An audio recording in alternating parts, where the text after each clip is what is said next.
और अब बात करेंगे निमोनिया के हवाले से। मुल्तान और बहावलपुर में निमोनिया के कारी वार जारी हैं। निमोनिया के बायस मरीजों की हलाकतों का सिलसिला भी जारी है। बहावलपुर में 24 घंटे में 8 बच्चे रिपोर्ट हुए हैं। मजीद 2 बच्चे जाँ बहक हुए हैं। रवा साल जाँ बहक बच्चों की तादाद 81 तक जा पहुंची है। विक्टोरिया अस्पताल में 58, सरसादिक अस्पताल में 23 बच्चे जाँ बहक हुए हैं। अब तक रिपोर्ट होने वाले बच्चों की तादाद 1488 हो गई है। मुल्तान में निमोनिया से जाँ बहक बच्चों की तादाद की बात करें 61 हो चुकी है। गुज़िश्ता 24 घंटों के दौरान मजीद 10 बच्चे रिपोर्ट हो चुके हैं। यहाँ पर आपको निमोनिया के कारी वार का बारे में बता रही हैं। मजीद 2 बच्चे जाँ बहक हो गए हैं और 24 घंटे में 8 बच्चे रिपोर्ट हुए हैं। हलाकतों का सिलसिला जारी है। 58 बच्चे विक्टोरिया अस्पताल में जो हैं वो रिपोर्ट हुए हैं और टोटल जो है इस वक्त रवा साल की तादाद 81 हो गई है। 23 बच्चे जाँ बहक हुए हैं। सरसादिक आबासी अस्पताल में कुल तादाद 1488 हो गई है उन बच्चों की जो अब तक रिपोर्ट हो चुके हैं। मुल्तान में निमोनिया से जाँ बहक बच्चों की तादाद 61 है और गुज़िश्ता 24 घंटों के दौरान मजीद 10 बच्चे रिपोर्ट हुए हैं।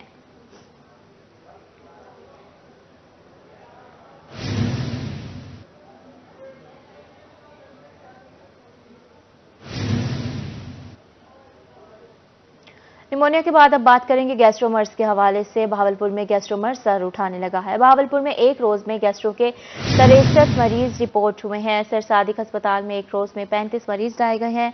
विक्टोरिया अस्पताल में 28 मरीज और हैजा की शिकायत पर अस्पताल लाए गए हैं।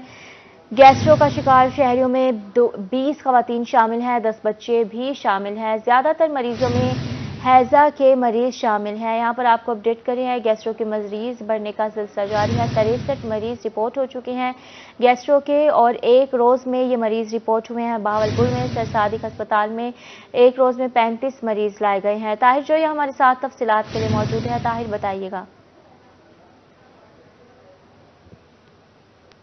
रमज़ान प्रोसीड कर रहा है। अब बेएहतियाती जो है शहरियों की वो उन पर भारी पड़ने लगी है क्योंकि जो रेशो है गैस्ट्रो पेशेंट्स की वो आए रोज़ बढ़ती जा रही है, बल्कि यूं कहें कि वो डबल से अब ट्रिपल हो चुकी है। रमज़ान के पहले हफ्ते में हमने देखा कि आहिस्ता आहिस्ता जो गैस्ट्रो मरीज थे उनकी रेशो बढ़ती गई और अब आके रोज़ाना की बुनियाद पर 60 से ऊपर मरीज जो हैं वो रिपोर्ट होने का सिलसिला जारी है। अगर हम सरसादिक आबासी अस्पताल की बात करें तो वहाँ एक दिन में रिकॉर्ड 35 मरीज जो हैं वो रिपोर्ट हुए। इसी तरह से अगर हम विक्टोरिया अस्पताल के शोबा एमरजेंसी की बात करें तो वहाँ पर भी तादाद जो है एवरेज 20 से बढ़कर अब 28 मरीज जो हैं वो रिपोर्ट हुए हैं। और इसमें खास बात यह है कि खवातीन की बहुत बड़ी तादाद जो है वो भी रिपोर्ट हुई। अगर हम 63 मरीजों में से खवातीन की तादाद की बात करें तो 20 खवातीन जो हैं वो भी रिपोर्ट हुई हैं और साथ साथ 10 बच्चे जो हैं वो भी रिपोर्ट हुए हैं। और ज़्यादातर मरीज जो हैं वो हैजा की शिकायत के साथ, मोशन की शिकायत के साथ यहाँ पर रिपोर्ट हो रहे हैं। कुछ ऐसे मरीज भी शामिल थे जिनको डिहाइड्रेशन हो गई मोशंस की वजह से और उनको क्रिटिकल केयर में रखा गया ताकि बेहतरीन उनको तिब्बी सहूलियात जो हैं वो दी जा सकें। साथ साथ बहावलपुर का मौसम जो है वो भी खासा तब्दील हो गया है और गर्मी में अमूमन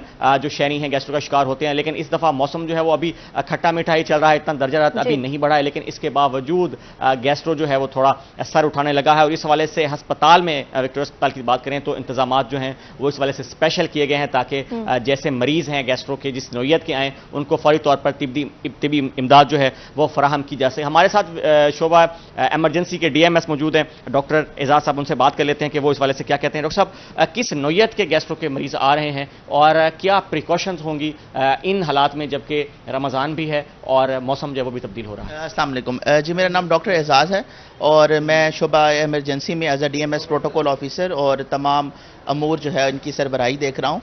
तो जैसा कि भाई ने आपको बताया कि यहाँ पर आजकल क्योंकि मौसम चेंज हो रहा है जिसकी वजह से गैस्ट्रो का जो है वो जो इंसिडेंस है वो काफ़ी ज़्यादा बढ़ गया है। अच्छा, अब जैसे बात की जा रही है गैस्ट्रो के इंसिडेंस में, क्योंकि इसका सबसे ज़्यादा एलिमेंट सफाई है और दूसरा स्ट्रीट फूड है, क्योंकि रमज़ान का महीना चल रहा है और रमज़ान के बाबरकत महीने के अंदर तमाम लोग एज अ मुसलमान होने के नाते रोज़ा रख रहे हैं। तो उसमें यह होता है कि जो हमारे पास परेशानी है वो ये आ रही है कि लोग जब अफ्तारी करते हैं तो घर में खाना खाने की बजाय वो ज़्यादातर साथ में जो है मतलब स्ट्रीट फूड को ज़्यादा इस्तेमाल करते हैं एज़ कम्पेयर टू अगर वो ये चाहें कि भाई वो स्ट्रीट फूड की बजाय वो जो खाना घर में बनाए उसकी बजाय वो स्ट्रीट फूड को प्रेफर करते हैं, जिसमें पकोड़े, समोसे और घी से बनी हुई अशिया वगैरह का इस्तेमाल करते हैं। अच्छा, अब एक नेचुरल जो इंसान की बॉडी साइकिल है वो ये है कि अगर हम एक लंबे अरसे के लिए अपने पेट को या अपने मैदे को खाली रखते हैं तो उसके बाद हमें चाहिए कि हम एतदाल में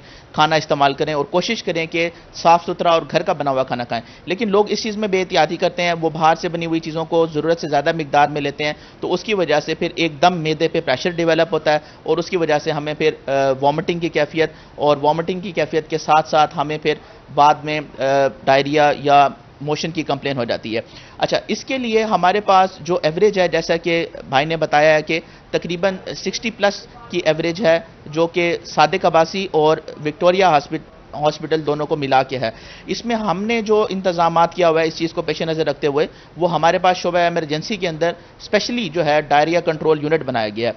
अच्छा, अब इसमें 3 तरह की कैटेगराइज की गई हैं। तो वो लोग जिनको 1 से 2 एपिसोड उल्टी की या वॉमिटिंग की आई हैं और जिनको डिहाइड्रेशन की शिकायत नहीं है, तो उनको यहाँ पर फौरी तौर पर फर्स्ट एड और तिब्बी इमदाद दी जाती है और उसके बाद उनको हमारे जो डॉक्टर साहिबान हैं वो ये गाइड करते हैं कि आपने किस तरह से फर्दर इससे महफूज रहना है। ठीक है। सेकंड कैटेगरी ऐसी है जिसके अंदर पेशेंट जो है वो मतलब डायरिया की कंप्लेन भी करता है और गैस्ट्रो की कंप्लेन भी करता है, मगर उसका जो नमकियात का लेवल है बॉडी में वो अभी इतना ज़्यादा बिल्टअप है कि वो अभी घर जा सकता है और अभी वो घर के अंदर अपनी फर्दर ट्रीटमेंट ले सकता है, तो उसको भी हम एक अलग कैटेगराइज में करके फर्स्ट एड देकर घर वापस भेज सकते हैं। लेकिन हमारे पास जो तीसरी कैटेगरी है वो ऐसे लोगों की है जिनको डायरिया की एपिसोड मोर देन 10 टाइम्स है और साथ में वॉमिटिंग की भी कंप्लेन है, जिसकी वजह से इलेक्ट्रोलाइट इम्बैलेंस यानी कि जिस्म के अंदर नमकियात का जो एक रेशो है वो डिस्टर्ब हो जाता है। तो सर ये भी बताइएगा कि इसमें एज का भी कंपैरिजन अगर हम करें तो उसमें डिवीजन में कौन से एज ग्रुप के मरीज ज़्यादा इसका शिकार होते हैं? हाँ, इसमें यह है कि जो यंग एज है वो ज़्यादा है, क्योंकि बच्चे जैसा बता रहे हैं वो कम हैं।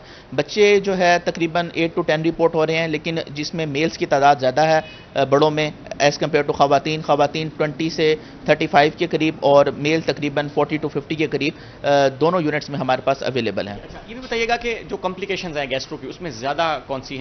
उसमें मोशंस हैं, उसमें डायरिया है या उसमें कौन सी? हाँ जी, बिल्कुल ऐसा है कि इसमें 3 तरह की कॉम्प्लिकेशंस हैं। कुछ लोग तो सिर्फ और सिर्फ खाली डायरिया की ही कंप्लेन के साथ आते हैं, लेकिन बाकी लोग जो हैं वो डायरिया, वॉमिटिंग और साथ में हाई ग्रेड फीवर की कंप्लेन के साथ आते हैं।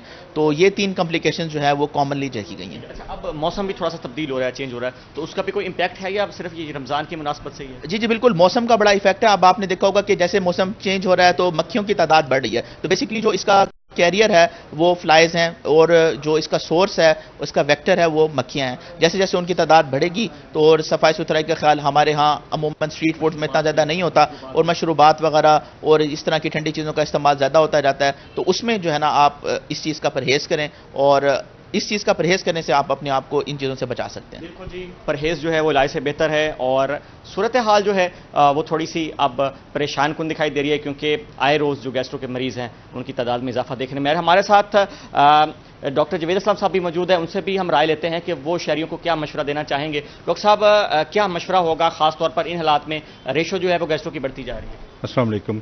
अच्छा, मैं ये बस डॉक्टर साहब ने बहुत अच्छे तरीके से एक्सप्लेन कर दिया है। बस इसमें थोड़ा सा ऐड ऑन यही करना चाहूँगा कि हमारे यहाँ थोड़ा सा ये है कि प्रॉपर हैंड वॉशिंग की हेल्थ एजुकेशन होनी चाहिए, ठीक है ना। उसमें ये है कि हम जो है ना घर के बुज़ुर्ग को ही चाहिए कि बच्चों को, बड़ों को, सबको एक प्रॉपर हैंड वॉशिंग नोट करें कि यार हैंड वॉश कर रहे हैं कि नहीं कर रहे हैं। और बाहर भी हम आउटडोर में भी हैं तो हैंड वॉश जो है ना बहुत एक अहम चीज़ है जो है ना इसको गैस्ट्रो को प्रिवेंट करने के लिए। दूसरे नंबर पे आ जाता है साफ़ पानी, है ना। साफ़ पानी के माशाल्लाह से हुकूमत ने बड़े अच्छे फिल्ट्रेशन प्लांट हैं पूरे शहर के अंदर मौजूद हैं, ठीक है ना। हमारे कम्प्लेक्स में ही कम से कम 10 के करीब मौजूद हैं, तो बड़े अच्छे चल रहे हैं। आप पीने का साफ़ पानी इस्तेमाल करें। पानी जो है मेजर फैक्टर है जो है गैस्ट्रो को प्रोड्यूस करने में।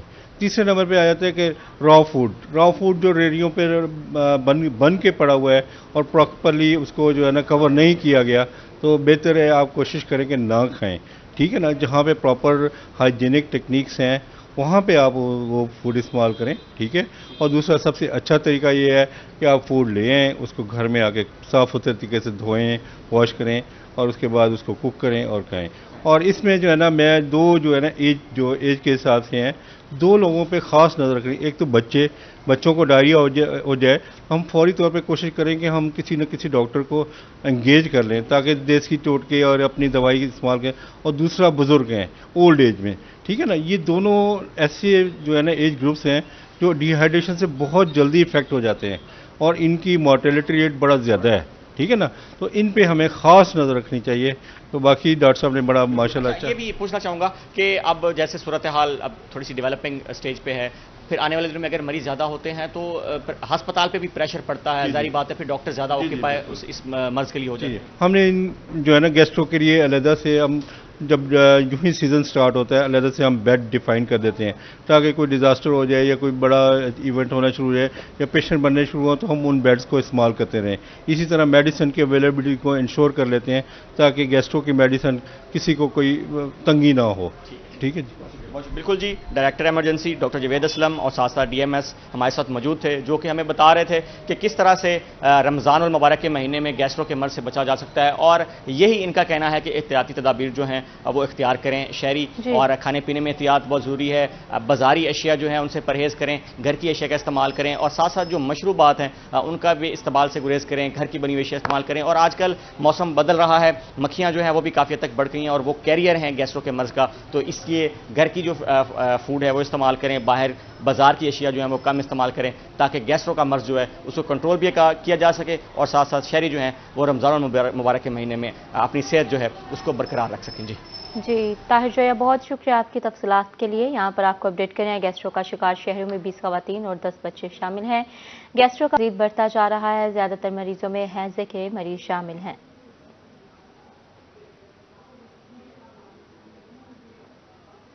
पंजाब में मुफ्त बाइक्स की तकसीम का मंसूबा जारी है। मंसूबे की लागत 2 अरब रुपए तक पहुंच गई है। 10 करोड़ सिर्फ बाइक्स फ्राहमी की तशरीह पर खर्च किए जाएंगे और 5 करोड़ रुपए की रकम दरखास्त की तस्दीक पर खर्च किए जाएंगे। पंजाब हुकूमत ने 55 करोड़ की मजीद सप्लीमेंट्री ग्रांट मंजूर कर ली है। मंसूबे की लागत में इजाफा बाइक्स के इजाफे की वजह से हुआ है और आइंदा 2 माह में बाइक्स की तकसीम बाकायदा शुरू कर दी जाएगी। यहाँ पर आपको अपडेट करें हैं, पंजाब में मुफ्त बाइक्स की तकसीम का मंसूबा जारी है। मंसूबे की लागत 2 अरब रुपए तक पहुंच गई है। अली रामी हमारे साथ मौजूद है मजीद तफसीलात के लिए। अली, बताइएगा इस मंसूबे के बारे में। बिल्कुल, आपको याद होगा कि निगरान दौर हुकूमत में ये मंसूबा जो है वो बनाया गया था, जिसमें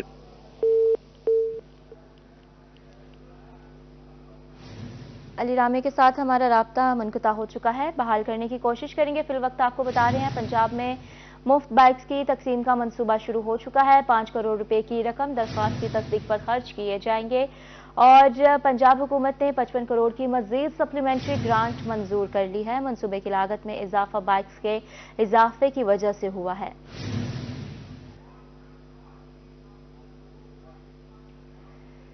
यहाँ आपको बताएंगे, मुजफ्फरगढ़ की राब्ता नहरें बंद होने से किसानों को मुश्किलात का सामना है। 6 माह से गणेशवा और तलेरी नहर बंद हो चुकी है। आलूदा पानी फसलों को लगाया जाने लगा है। किसानों का कहना है कि पानी ना होने से नहर कचरा कुंडी में तब्दील हो गई है। गंदुम जवार में महंगे पेट्रोल और डीजल से पानी लगा रहे हैं। इसी बारे में मजीद तफसीलात जानेंगे आमिर डोगर से।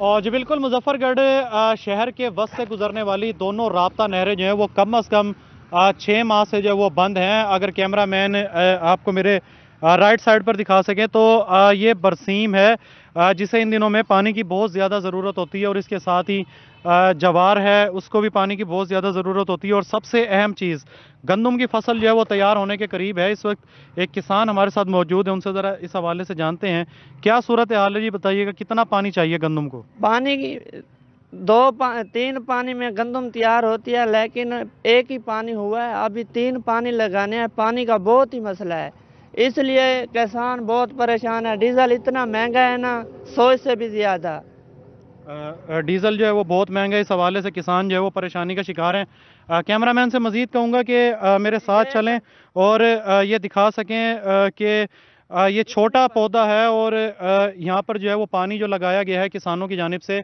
तो इनका ये कहना है कि डीजल का इस्तेमाल कर रहे हैं, पेट्रोल का इस्तेमाल कर रहे हैं, जनरेटर यहाँ पर चलाए जाते हैं, जिसकी बाद जो है वो पानी पूरा किया जाता है। बड़ी मुश्किलात का सामना है। मुजफ्फरगढ़ में किसान जो है वो मुतअद्दिद बार एहतजाज भी कर चुके हैं और महकमा अनहार से ये मुतालबा करते दिखाई देते हैं कि मुज़ाब्ता नहरों को फौरी तौर पर जो है वो चालू किया जाए।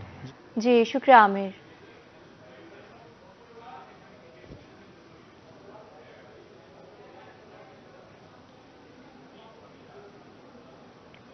और अब बात करेंगे बहावलपुर के शहरी रिलीफ से महरूम हो चुके हैं। रमजान में यूटिलिटी स्टोर्स पर शहरियों का इम्तहान लिया जाने लगा है।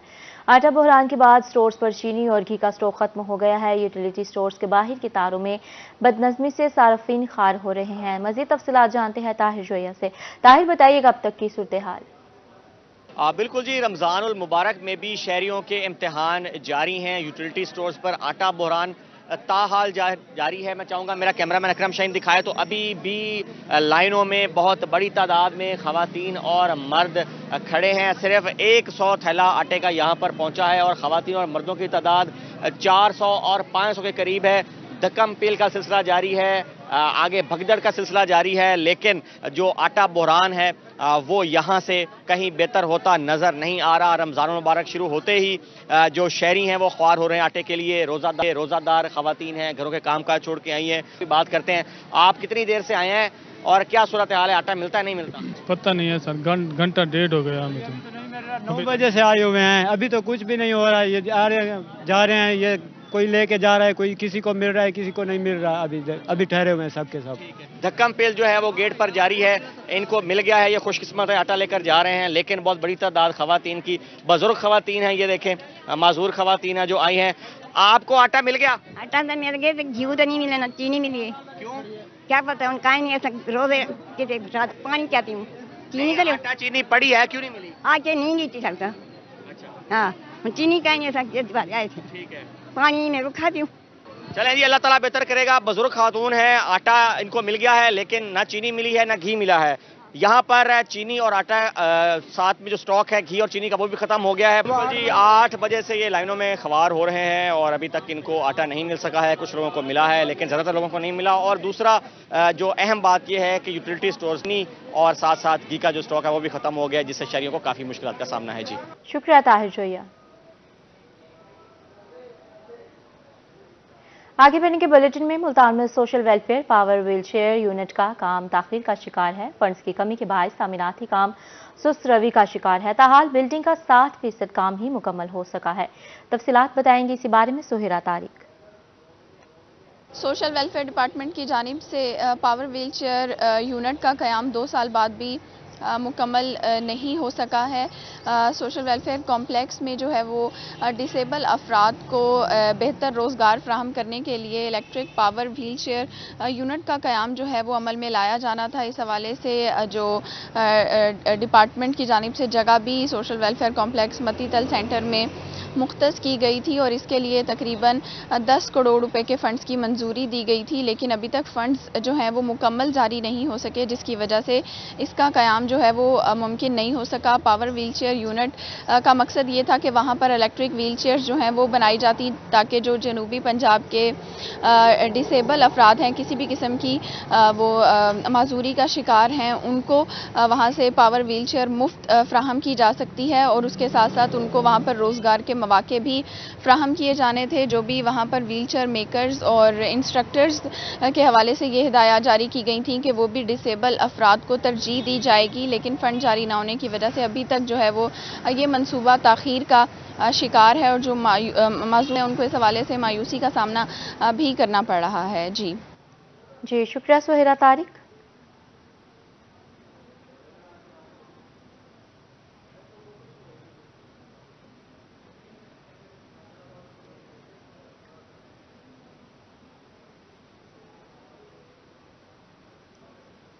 और अब बात कर लेते हैं, रमजान में भी शहरियों को रिलीफ ना मिल सका। मुल्तान के यूटिलिटी स्टोर्स पर खरीदारी के लिए आए शहरी परेशान हैं। कहते हैं आम मार्केट में भी वही रेट है जो यहाँ है। महंगाई से अच्छी इफ्तारी करना भी ख्वाब बन गया है। इसी पर मजीद बात करते हैं सैयद जुहेब बुखारी से। जुहेब, बताइएगा अभी तक की क्या सूरत हाल है, शहरियों को कितनी परेशानी है, कितना रिलीफ मिल रहा है?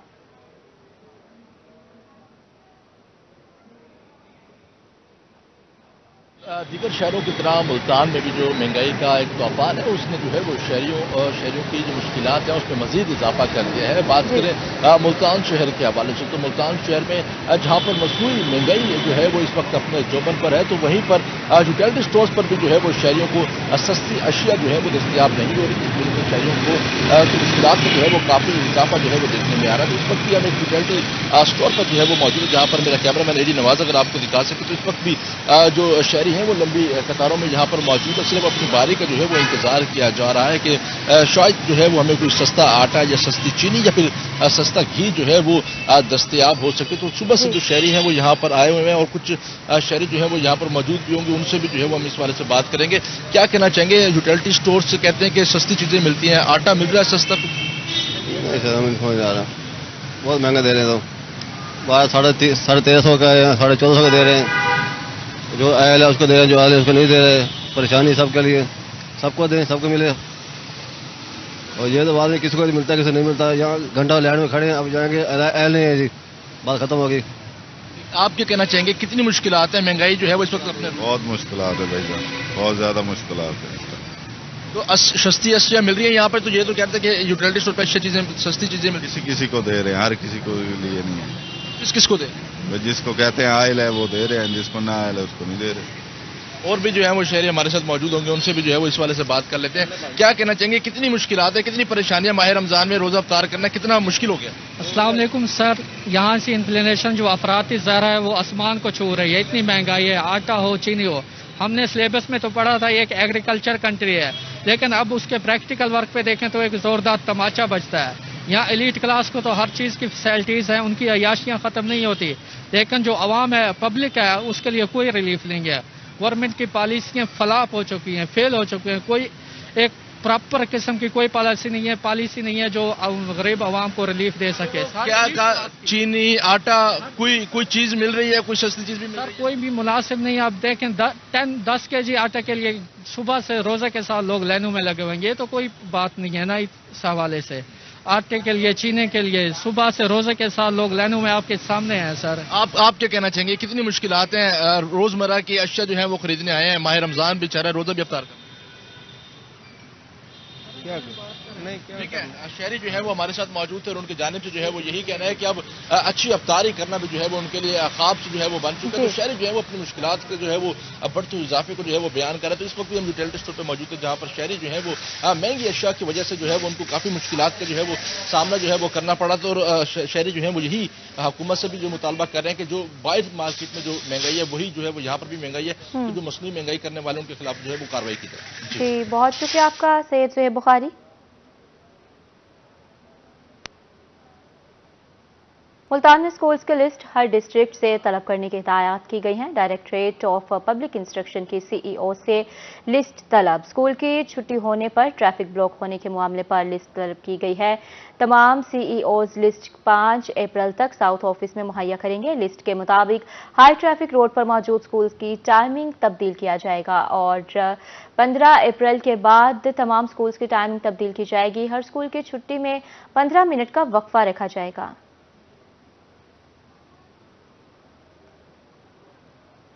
सरकारी स्कूलों के इम्तिहानात के नताज का ऐलान 30 मार्च को होगा। DPI की जानिब से स्कूलों को हिदायत जारी की गई है। हिदायत के मुताबिक नताइज के दिन हर स्कूल में एक तकरीब मुनक्किद होगी। बेहतरीन कारकर्दगी वाले तलबा में शील्ड्स और सर्टिफिकेट तकसीम होंगे। स्कूल कौंसिल मेंबर की शिरकत भी तकरीब में यकीनी बनाई जाएगी। रिजल्ट कार्ड तलबा को सफ़ेद लिफाफे में दिए जाएंगे और हर स्कूल सोशल मीडिया के पेज पर तमाम सरगर्मियां अपलोड करेगा। डायरेक्टरेट जनूबी पंजाब को तमाम सरगर्मियों की तस्वीर और वीडियो शेयर होंगी। डिस्ट्रिक्ट एजुकेशन अफसरान स्कूल्स में दौरा भी करेंगे। नताइज का ऐलान 1ली से लेकर 8वीं जमात के तालिब इल्म का होगा।